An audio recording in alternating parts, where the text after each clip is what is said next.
Nothing breaks a woman's heart quite like watching her husband's dreams slip through her fingers. Sarah Mitchell had promised him on his deathbed. She'd promised she would keep the ranch, but now the bank notice in her hands made that promise feel like a cruel joke. The Wyoming Territory ranch that had once filled their hearts with hope now drowned her in a debt she could never repay. 30 days. That's all she had before losing everything. Then a stranger rode up to her gate. He was tall, well-dressed, with kind eyes and a black hat pulled low. His horse was fine, his clothes expensive, but his manner was gentle.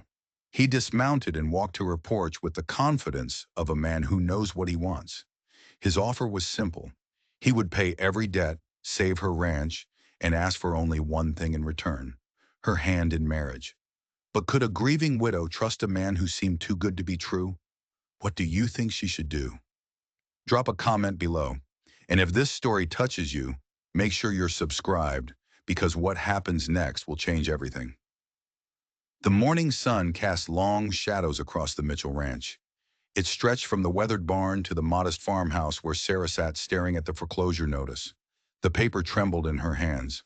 Not from fear, from pure exhaustion. She'd been fighting this battle for 8 months. Ever since Thomas passed, leaving her with nothing but memories and mounting bills. She twisted the thin gold band on her finger. Thomas's wedding ring. They'd married young, barely 20. They were full of dreams about building something that would last in this harsh but beautiful land. The ring was simple, just like Thomas had been. Honest, hardworking, devoted. He'd promised they'd make it work, that the ranch would provide for them and for the children they hoped to have. But the children never came, and now Thomas was gone, buried beneath the old oak tree on the hill behind the house. A voice from the front porch made her jump. "Mrs. Mitchell?" She hadn't heard the horse approach. Through the window, she saw a man's silhouette against the morning light. "Ma'am, I was wondering if I might have a word with you." Sarah rose slowly, smoothing her worn calico dress. She wasn't expecting visitors. Most folks in Sweet Creek knew better than to bother the grieving widow. She opened the door cautiously, keeping the screen latched. The man on her porch was unlike anyone she'd seen in these parts. He was tall, with broad shoulders that filled out his expensive-looking coat. His hat was black felt, not the practical leather most ranchers wore. His boots were polished to a shine, but it was his eyes that struck her. Deep brown, kind, patient. "I'm Jonathan Wade, ma'am," he said, touching the brim of his hat. "I heard about your situation. I was hoping we might talk." Sarah's hand tightened on the doorframe. Everyone in town knew about her situation. The banker, Mr. Cornelius, had made sure of that, hinting that the Mitchell place would soon be for sale. Vultures, all of them. "If you're here about buying the ranch, Mr. Wade, you've wasted a trip. This land isn't for sale." "No, ma'am, I'm not here to buy anything." His voice was steady. "But I am here to help, if you'll let me." Something in his tone made her study his face. There was no pity, just genuine concern. Against her better judgment, she unlatched the screen door. "I suppose you'd better come in then." The kitchen seemed smaller with him in it. He removed his hat, revealing dark hair touched with silver at the temples. He accepted her offer of coffee with quiet gratitude. As she poured, she snuck glances at him. He had the bearing of a successful man. The gold watch chain beneath his vest confirmed it. What was a man like this doing on her failing ranch? "Mrs. Mitchell," he began, "I know this is presumptuous, but I've been asking around town about you." Sarah stiffened. "Nothing improper, I assure you. I was just curious about your husband's ranch, about you." He paused. "I understand you're facing some financial difficulties." Heat rose in her cheeks. "I don't see how that's any of your concern, Mr. Wade." "Perhaps it isn't," he admitted, "but I'd like it to be." The words hung in the air. "I'm not sure I understand." Jonathan leaned forward. "Mrs. Mitchell, Sarah, if I may, I'm a successful businessman. I've been blessed with considerable wealth, but I've been cursed with considerable loneliness." Sarah's heart began to beat faster. She knew where this was going, and it frightened her more than the foreclosure notice. "I'm 42 years old," he continued. "I've never married, never had a family. I've spent 20 years building an empire, but empires are cold comfort when you're eating dinner alone. Mr. Wade, please let me finish. I came to Sweet Creek on business. But when I heard about you, about your situation, I saw an opportunity, one that might benefit us both. Sarah stood abruptly, walking to the window that overlooked Thomas's grave. You want to buy my ranch after all? No. The single word was quiet, but definitive. I want to marry you. The silence stretched tight. Sarah gripped the windowsill, her knuckles white. Outside, the wind made the grass around Thomas's grave dance. You don't even know me, she whispered. I know enough. His voice was closer now. He'd risen from his chair. I know you're a woman of courage. You've been fighting to save this place for months. I know you're loyal. You made a promise to your husband, and you're trying to keep it, even though it's breaking you. I know you're proud. Sarah turned, tears threatening. And what do you know about love, Mr. Wade? His expression grew sad. I know what it's like to want it, to see other men with families, with wives who worry about them, to have everything and still feel empty.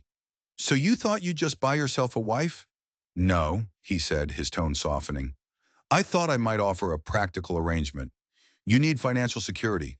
I need companionship. We could start there. Sarah sank back into her chair, her mind reeling. It was insane, impossible, a business transaction for a life. But she looked around her modest kitchen at the stack of unpaid bills, and she couldn't deny the desperate appeal of his offer. What exactly are you proposing? I pay off your debts. I provide funds to improve the ranch. In return, you become my wife. We live here together. I help you run this place. And what do you expect from me as your wife? A flush crept up his neck. I expect nothing beyond your companionship. Anything else would have to develop naturally.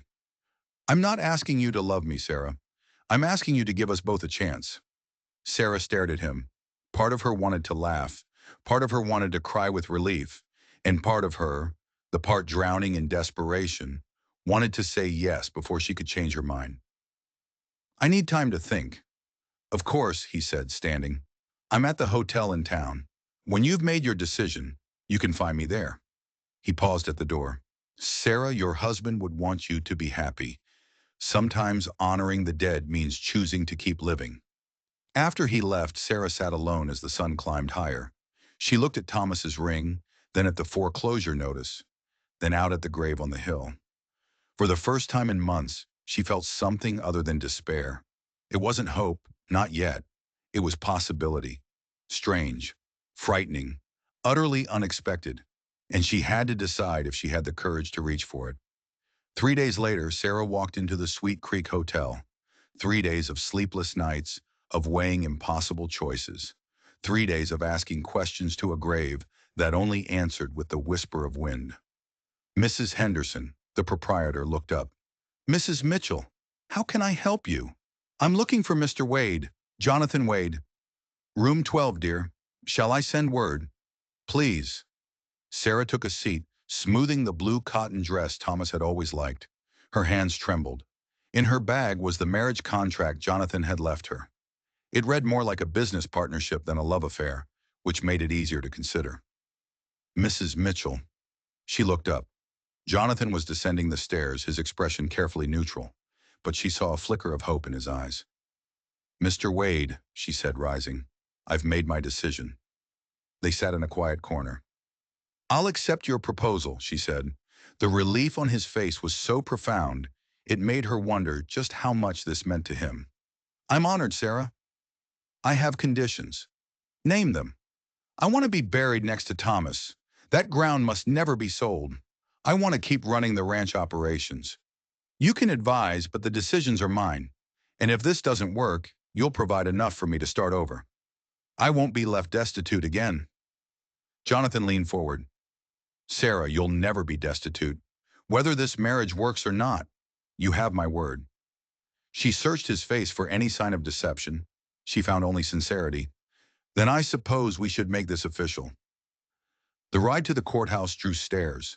Sarah felt their eyes like a physical weight. The widow Mitchell marrying a stranger for his money.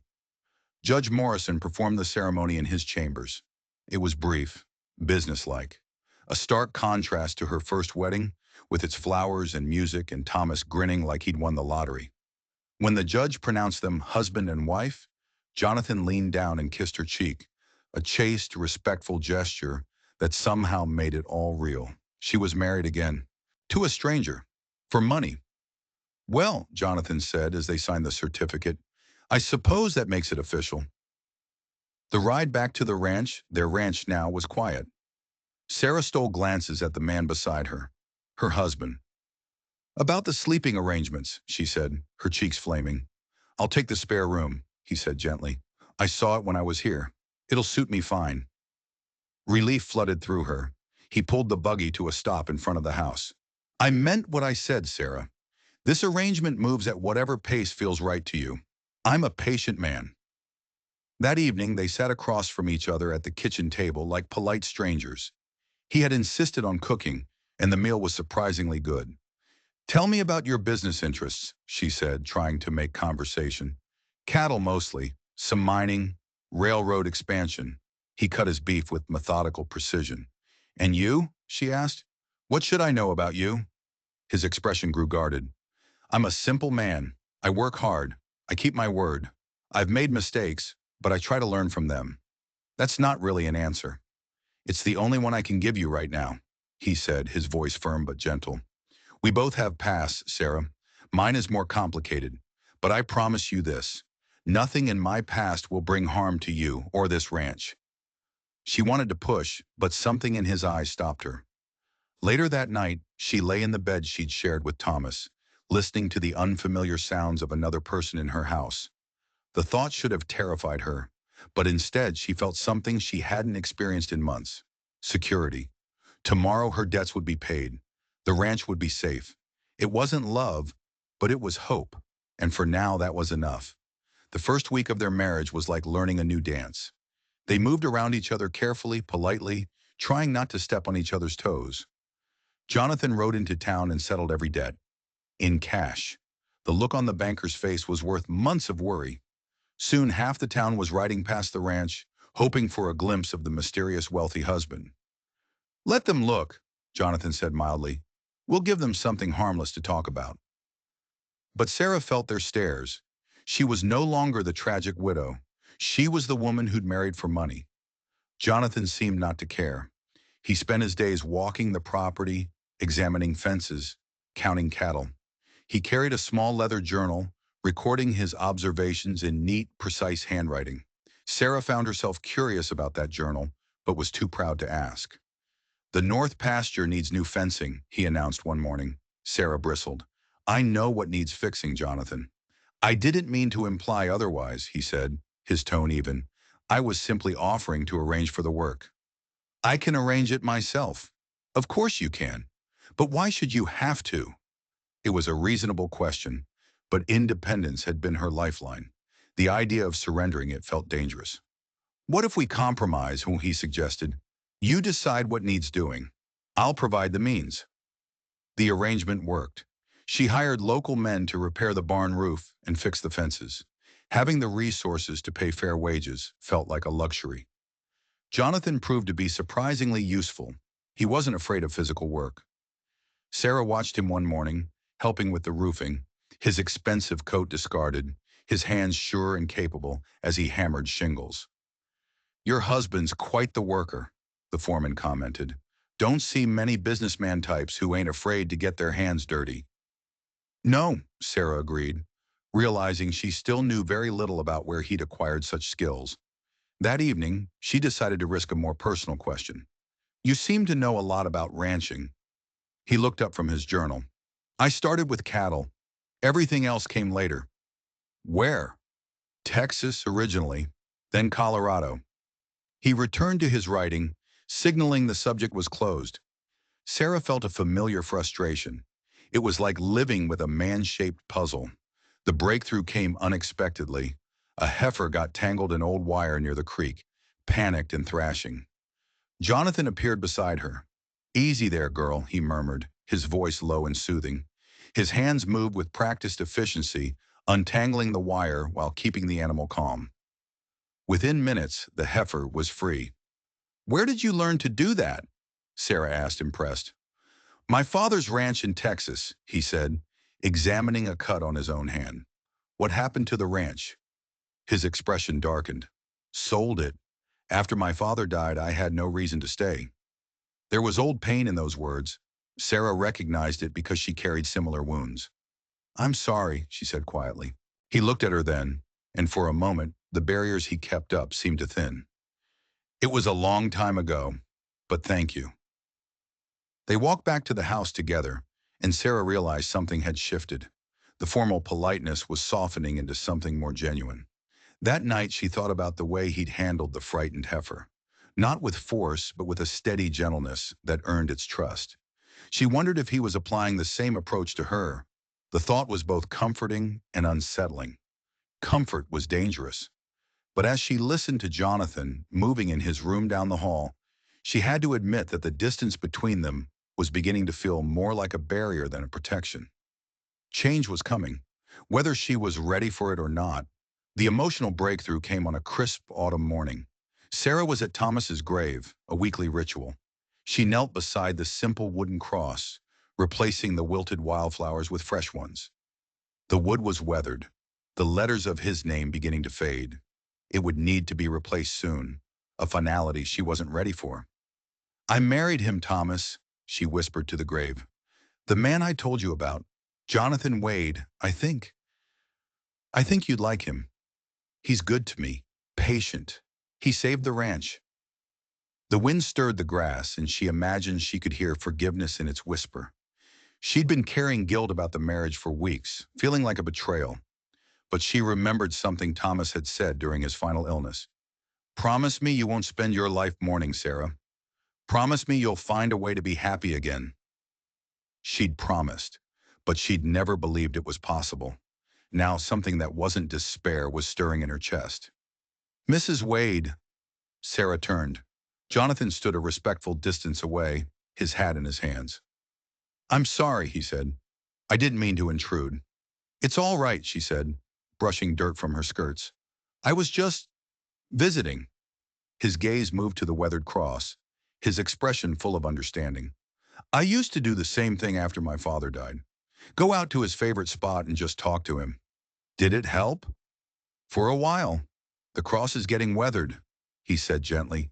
Would you like me to make a proper headstone? Something permanent? The offer touched her. You'd do that? Of course. He was your husband. He deserves to be remembered. Sarah looked from the fading cross to Jonathan's earnest face. He made that cross himself, she said. He wanted to be buried on the land we were building together. Then we'll preserve it, Jonathan said. Incorporate it into the new headstone. The thoughtfulness of the gesture brought tears to her eyes. She turned away, but his hand came to rest gently on her shoulder. Sarah, his voice was soft. You don't have to apologize for loving him. I understand he'll always be a part of who you are. She turned back, searching his face for any sign of jealousy. She found only sincerity. How can you be so understanding? He was quiet for a long moment. Because I hope that someday, if something happens to me, you'll remember me with the same devotion. Love like that. It's rare. It should be honored. The words hung between them, and Sarah felt something fundamental shift inside her. He was giving her permission to grieve, while also offering a future. You're not what I expected, she admitted. What did you expect? Someone more calculating, someone who saw me as property he'd purchased. Jonathan's laugh was rough. Doesn't it bother you that I married you for your money? Doesn't it bother you that I married you for companionship? They looked at each other, and Sarah found herself smiling for the first time in months. I suppose we're both guilty of practical motivations. Practical motivations can lead to good things, he said. We have mutual respect, similar values, and if I'm not mistaken, the beginning of genuine affection. Sarah felt her cheeks warm. He wasn't wrong. Her weariness of him was softening into something more. That afternoon, while Jonathan was in town, Sarah found herself drawn to his room. She shouldn't look, she knew, but her hand moved of its own accord, opening the leather journal on his bedside table. The handwriting was his, neat and precise. But these weren't business notes. Day 12. Sarah visited Thomas's grave again. I find myself admiring her loyalty, even as I wish a small portion of it might extend to me. She's stronger than she knows. I see her watching me, trying to solve the puzzle of who I am. If only I could tell her the whole truth. Sarah closed the journal, her heart racing. When he returned, she found herself studying his face differently. "Jonathan," she said over dinner, "what is it you're not telling me?" He looked up sharply. "About your past," she pressed. "About why you're really here. There are pieces missing." He set down his fork. "You're right. There are things I haven't told you, but I'm not ready. I can only promise you this. Nothing in my past poses any danger to you or this ranch." She wanted to demand the truth, but something in his eyes stopped her. "All right," she said finally. "But when you are ready, I'll be here to listen." The gratitude in his expression was unmistakable. Later that night, as she lay in bed, she found herself thinking about trust. It was growing between them, slowly, like water wearing away stone. It wasn't what she'd had with Thomas. This was different, steadier, more complex. The thought no longer frightened her. It felt like hope. The letter arrived on a Tuesday, a rider who'd traveled hard from Denver.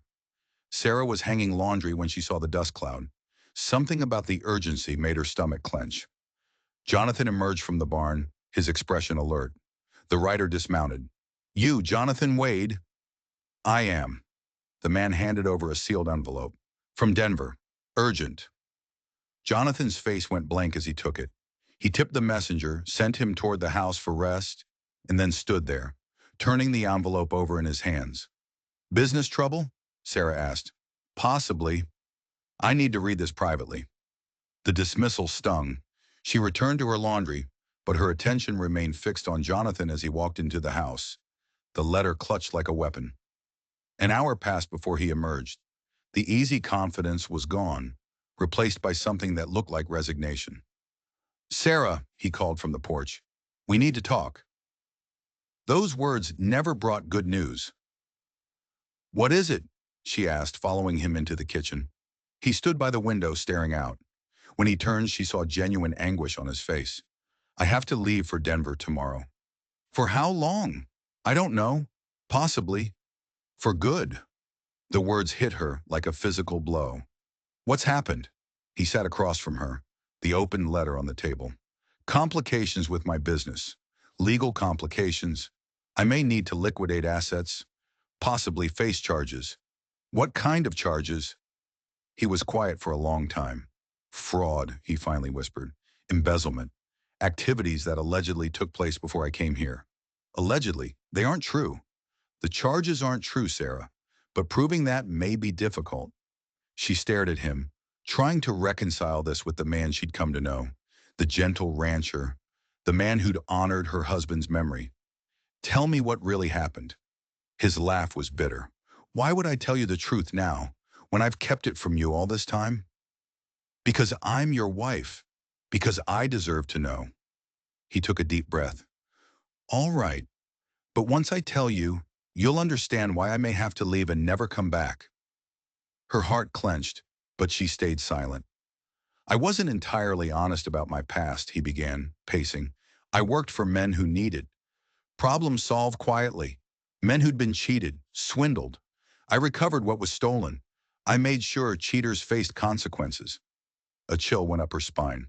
"What kind of work?" "I suppose you could call me a hired gun," he said, his eyes meeting hers, "though I preferred to think of myself as someone who leveled the playing field." The confession hung in the air. The quiet, thoughtful man she'd married was a vigilante. "You killed people," she said. It wasn't a question. "Sometimes, when there was no other way."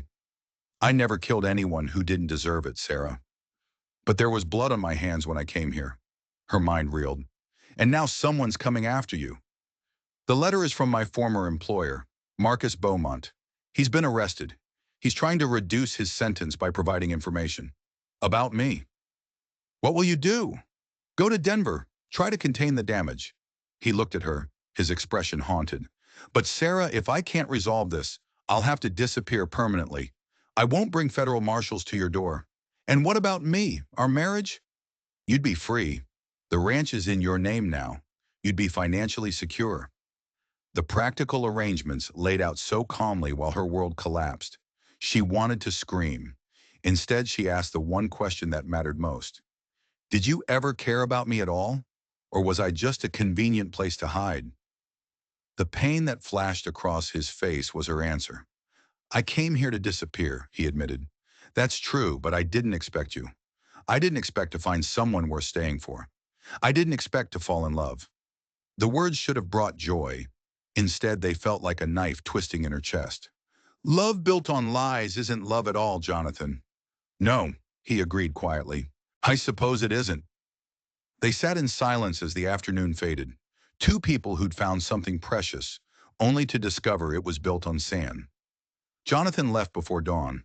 Sarah watched from the window as he rode hard toward the eastern horizon. She had barely slept, tormented by his confession. Which man was real? The hired gun or the patient rancher? Perhaps they both were. And that's what frightened her most. He had stopped at the kitchen door before leaving. I wanted to say goodbye properly. Was any of it true? She had asked. About caring for me? About falling in love? His mask had slipped then, revealing a raw vulnerability. Every word, whatever else I've lied about, that was real. Before she could respond, he was gone. The days that followed were hollow. Sarah maintained the ranch routines, but her heart wasn't in it. She was just keeping house in someone else's life until the real owners returned. The town noticed his absence. Mrs. Henderson from the hotel visited, fishing for information. Business in Denver, I hear? Yes, Sarah replied, noncommittal. Such a shame. Leaving you alone so soon after the wedding? The comment stung. She was used to being alone, but she'd grown accustomed to Jonathan's presence, to the comfort of his quiet companionship. That night, loneliness drove her to his room. It still smelled faintly of his cologne. In his desk drawer, she found the papers he'd mentioned, bank documents, property transfers, and a sealed letter addressed to her. Her hands trembled as she opened it. My dearest Sarah, it began. If you are reading this, then I have not returned. I pray you can someday forgive my deceptions. I came to your ranch as a man running from his past, seeking a place to hide. I leave it as a man who has learned what it means to have something worth fighting for. You taught me that. You have strength enough to build whatever life you choose. The money I've left will ensure you never face desperation again. But more importantly, you have courage. If circumstances had been different, if I had been a better man, I would have stayed and spent my life trying to earn the love I saw beginning to grow between us. Live fully, love again, and know that somewhere, two people who loved you are grateful that you chose to keep going. All my love, always Jonathan. Tears blurred her vision. The man she thought she was losing to a criminal past had been trying to protect her all along. But the lies were a canyon between them. The hoofbeats, when they finally came, arrived at sunset on a cold November evening. But it wasn't Jonathan. It was three strangers in dark coats, men who moved with the easy confidence of predators. Sarah reached for the shotgun. The leader, a tall man with cold eyes, knocked on her porch. Mrs. Wade, we'd like a word with you about your husband. I'm listening. Name's Marcus Beaumont, the man said, his smile never reaching his eyes. I believe Jonathan mentioned me. The name hit her like a physical blow. The man from the letter. You're supposed to be in jail. Beaumont laughed. Charges were dropped. Amazing what good lawyers can do. Now your husband took something of mine. Documents. I'm here to collect. I don't know what you're talking about. Of course you don't, but I have reason to believe he hid them here. He nodded to his men. One headed for the barn, the other for the house. Sarah raised the shotgun, but Beaumont was too fast. He grabbed the barrel. No need for violence. We're just going to have a look around. Besides, and he produced a folded document, I have every legal right. This is a foreclosure notice. Turns out your husband's debts weren't quite as settled as you thought. Sarah snatched the paper. According to the document, Jonathan had defaulted on a substantial loan using the ranch as collateral, and Beaumont had purchased the debt. This is impossible. He paid everything. He paid off the old debts, but he took out new ones. Didn't you wonder where all that money for improvements was coming from? The betrayal was staggering. Everything, the security, the financial stability, the property itself had been built on lies. You have 24 hours to vacate, Beaumont said. Unless, of course, you'd like to help us find those documents. Even if I knew, she said coldly, I wouldn't tell you. Unfortunate for you. She watched helplessly as they ransacked her home. It was in Jonathan's room they found it. A hidden compartment in the desk, a leather portfolio. Well, well, Beaumont said, his eyes lighting up as he scanned the contents. Evidence of every illegal transaction I've made in 5 years. Your husband was planning to blackmail me, Mrs. Wade. Insurance. The revelation was another blow. Jonathan hadn't just been a vigilante, he'd been a blackmailer. This changes things, and Beaumont said, tucking the portfolio into his coat. Now that I have what I came for, I no longer need this. He produced another document, a deed transfer. Congratulations, Mrs. Wade. You're still the owner. My apologies for the deception, but I needed your cooperation. They were gone as quickly as they'd arrived, leaving Sarah in her ransacked house with the wreckage of everything she'd believed. But as she stood in the ruins of Jonathan's room, something nagged at her. The hidden compartment. It was too easy. Jonathan was too careful. Unless he'd wanted it to be found. Sarah sank into a chair, her mind reeling. Nothing about Jonathan Wade was as simple as it seemed, and she was beginning to suspect his final deception might be the most elaborate of all. 2 days later, a federal marshal rode up to the ranch.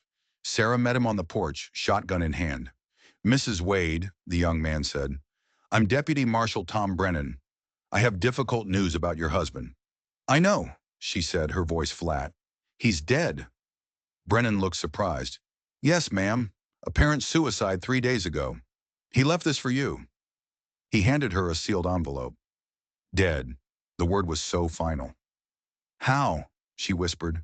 Hanged himself, according to the investigation. Left a full confession. Brennan's expression was carefully neutral, though there were some unusual circumstances. What circumstances? For one thing, he managed to get word to us about Marcus Beaumont's visit. Told us about the fake foreclosure papers, the search for documents. Sarah looked up sharply. He knew Beaumont was coming? Apparently so. He also provided us with detailed information about Beaumont's entire criminal enterprise. Brennan studied her face. Mrs. Wade, did your husband ever mention working with federal authorities? Her mind reeled. No. He said he was facing charges because of Beaumont. That's what we wanted Beaumont to believe. The truth is, your husband contacted us months ago. He'd been working as an informant. The revelation was like lightning, illuminating everything. Jonathan hadn't been a criminal. He'd been working with the law. Those documents Beaumont found, she began, were part of an elaborate setup. Your husband knew Beaumont would come for them. The portfolio contained enough genuine information to be convincing, but also evidence that would lead us to his entire network. Then why is he dead? If he was working with you, why didn't you protect him? Brennan's expression darkened. We tried, ma'am, but Beaumont has friends in high places. Your husband knew the risks. You're saying he was murdered. I'm saying the official cause of death is suicide, and we have no evidence to suggest otherwise. The careful wording told her everything. She looked down at the letter in her hands. With trembling fingers, she broke the seal. My dearest Sarah, it began. If you are reading this, then my work is finished and justice has been served. I pray you can forgive my deceptions. I came to Sweet Creek as an agent of the federal government to bring down Beaumont's network. Your situation seemed like perfect cover. What I didn't expect was to fall in love with you. It's the truest thing I've ever known. You gave me a glimpse of what life could be, but I couldn't abandon my mission, and I knew Beaumont would never stop hunting me. The only way to ensure your safety was to remove myself from the equation permanently. The ranch is yours. The money is yours. Live fully, Sarah. Love again. Know that somewhere, two people who loved you are grateful that you chose to keep going. All my love, always, Jonathan. Tears blurred her vision. The man she'd thought was a criminal had sacrificed himself for justice. The marriage she'd believed was built on lies had been based on the deepest truth of all, his love. "Will Beaumont be arrested?" she asked the marshal. "He already has been, along with 8 others. Your husband's evidence will put them away for a long time. Jonathan Wade died a hero, ma'am." "There's one more thing," Brennan said, handing her a small wooden box. "He asked me to give you this." Inside, nestled in blue velvet, was a delicate diamond ring. "He said to tell you this was the ring he would have given you if he'd had the luxury of time and honesty," Brennan said softly. "He said to tell you that every moment with you was worth a lifetime of loneliness." Sarah lifted the ring, seeing through her tears how it would fit perfectly beside Thomas's simple gold band. 2 rings, 2 loves, both lost but not forgotten. As the marshal rode away, Sarah realized Jonathan's greatest gift wasn't the money or the ranch. It was showing her that she was strong enough to love again, brave enough to trust again, and resilient enough to build a future from the ashes of loss. 3 months later, cleaning the barn, her shovel struck a metal box. The key was taped to the underside of Thomas's cross on the hill. Inside the box was another story, a birth certificate for Jonathan Thomas Wade, a marriage certificate uniting him with a woman named Elizabeth Sarah Morrison, and a death certificate for Elizabeth, who had died in childbirth 20 years ago. Beneath the papers was a photograph, a wedding portrait, and Sarah nearly dropped it. The woman in the picture. She looked like a reflection, the same delicate features, the same dark hair, the same determined set to her chin. A final letter was tucked at the bottom.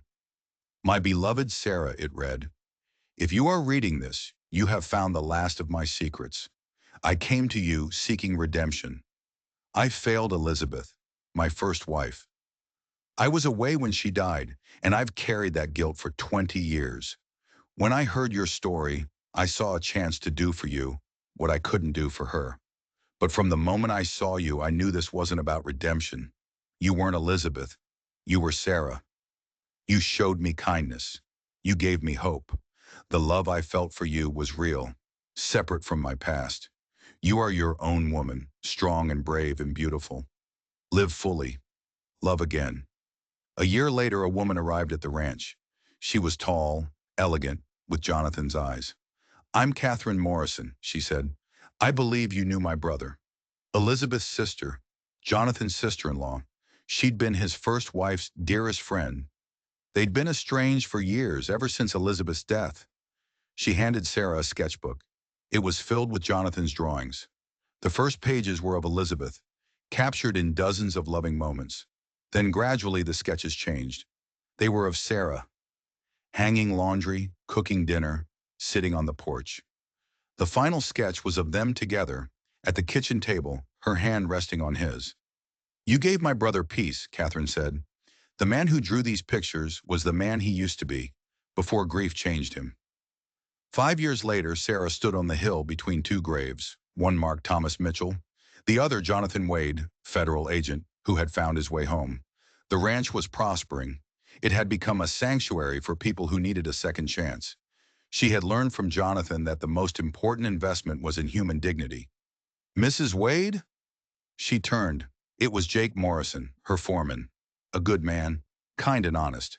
"Sarah," he said, using her first name for the first time, "I was wondering if you might consider having dinner with me sometime. Just dinner." Sarah looked at him, at his open, hopeful face. She thought of Jonathan's last words, "Live fully, love again." "All right, Jake," she said, surprising them both. "Dinner, but just dinner.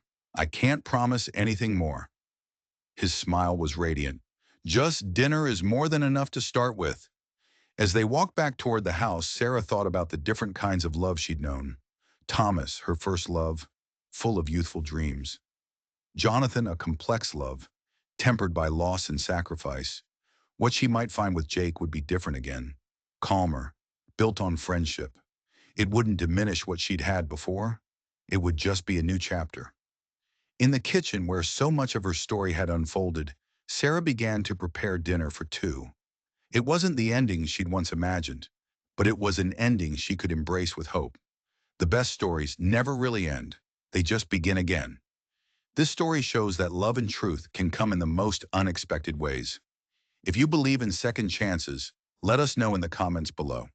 And don't forget to subscribe for more stories that prove the heart is the most resilient part of us all.